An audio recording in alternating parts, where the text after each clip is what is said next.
Assalamualaikum warahmatullahi wabarakatuh. Pada kesempatan ini saya akan menyampaikan strategi pembelajaran manajemen yang akan berlangsung pada pelatihan kepemimpinan nasional, di mana ini khusus pada kepemimpinan, pada agenda kepemimpinan strategis. Nama saya Sahabudin, jabatan sebagai Bendeswara Utama pada Badan Pengembangan Sumber Daya Manusia Provinsi Sulawesi Tenggara. Di dalam penjelasan strategi pembelajaran ini terkait dengan agenda 2, memiliki agenda pembelajaran ya, menumbuhkan peserta dengan kemampuan mewujudkan kepemimpinan strategis melalui penerapan organisasi yang adaptif dan kepemimpinan berkesan dalam membangun organisasi pembelajaran. Adapun materi yang terkait dengan agenda 2 atau agenda pembelajaran kepemimpinan strategis ada 3 mata pelatihan. Yang pertama adalah kepemimpinan digital leadership. Terus yang kedua adalah kepemimpinan kewirausahaan atau entrepreneurial leadership. Dan yang ketiga adalah organisasi pembelajaran dan organisasi.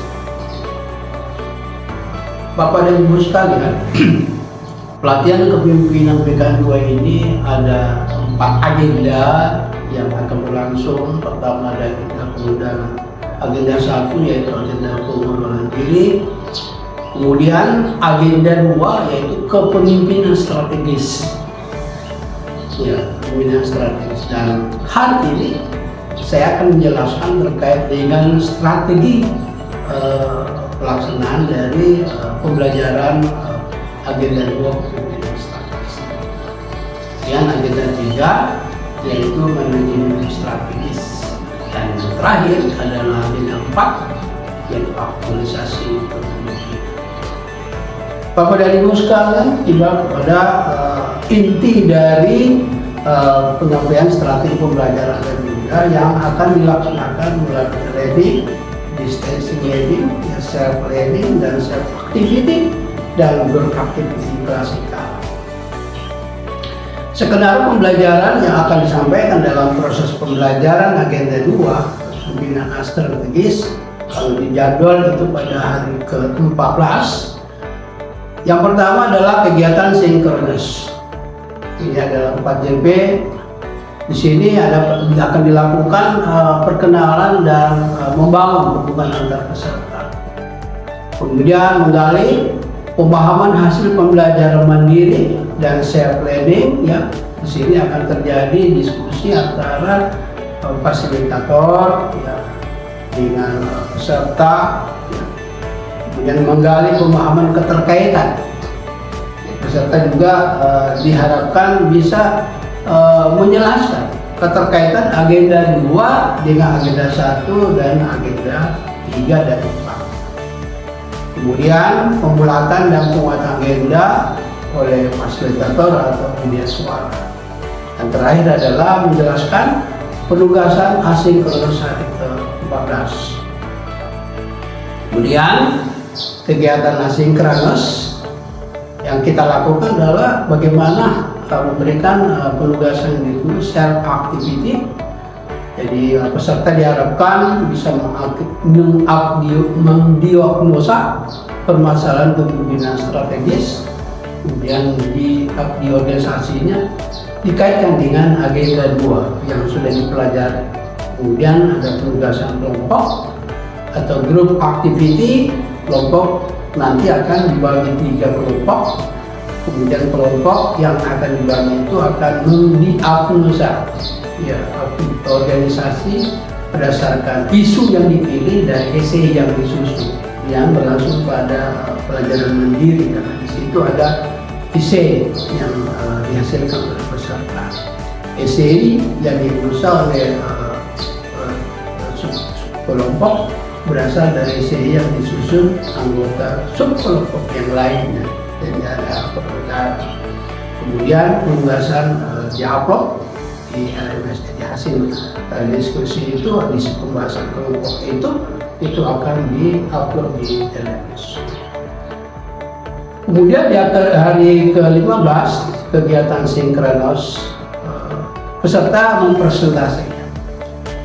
Jadi hasil diskusi itu akan ada penugasan ya hasil kelompok, dan peserta akan mempresentasikan hasil kelompok yang sudah berlangsung pada hari ke-14. Kemudian di samping itu ya peserta yang terpilih itu akan mempresentasikan hasil penugasan. Di sini ada dua penugasan, ada penugasan individu dan ada penugasan kelompok. Nah, peserta yang terpilih itu akan diberi kesempatan untuk mempresentasikan hasil penugasan individu yang sudah dibuat oleh yang bersangkutan. Kemudian pembuatan agenda 2 oleh fasilitator atau disepakati. Jadi baik itu presentasi diskusi kelompok maupun presentasi dari tugas individu, bida suara dalam fasilitator itu melakukan pembulatan dan penguatan agenda 2 oleh fasilitator. Kemudian sebelum akhir dari kegiatan sinkronis ini ada penjelasan penugasan terus hari ke-15 yang akan dilakukan oleh peserta. Ya, apa saja kegiatan asinkronos setelah sinkronos ini, maka penugasan individu activity, kemudian memperbaiki dan melengkapi cara mendiagnosa permasalahan pimpinan strategis yang mungkin di dalam tugas-tugas yang lalu kurang, maka diperbaiki, disempurnakan oleh peserta, dan hasilnya Bapak dan Ibu penugasan itu diupload di LMS. Kemudian penugasan berikutnya adalah penugasan kelompok atau beraktiviti. Seperti di hari ke-14 peserta akan dibagi menjadi 3 kelompok. Kemudian kelompok yang bersangkutan akan browsing permasalahan kepemimpinan strategi dari berbagai sumber.